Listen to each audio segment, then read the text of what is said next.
Salam hörmətli izləyicilər. Bugünkü videomuzda vergi ödəyicisi kimi necə qeyddən keçmək olar sualını ətraflı izah edəcəyim. Əvvəlcə qeyd etmək istəyirəm ki, hər bir sahibkar və ya şirkət vergi orqanında mütləq qeyddən keçməlidir. Bu, qanun tələbi olmaqla yanaşı, biznes fəaliyyətinizin rəsmi və qanuni aparılması üçün əsas şərtdir. Əgər siz fərdi sahibkar kimi fəaliyyətə başlamaq istəyirsinizsə, şəxsiyyət vəsiqənizlə qeyddən keçirsiniz.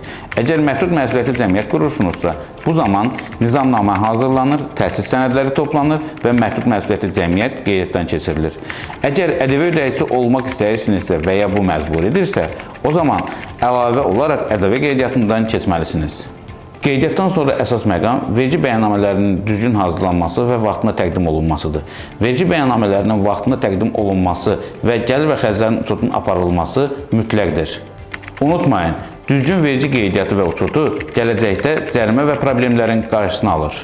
Əgər siz də bu prosedurları tez və düzgün şəkildə həyata keçirmək istəyirsinizsə, bizim komandamız həmişə yanınızdadır. Biz sizə vergi qeydiyyatı, ƏDV uçotu və maliyyə sahəsində bütün xidmətlərlə komanda olaraq yanınızdayıq. Əlavə sualınız olarsa şərtdə qeyd edin və ya bizimlə birbaşa əlaqə saxlayın.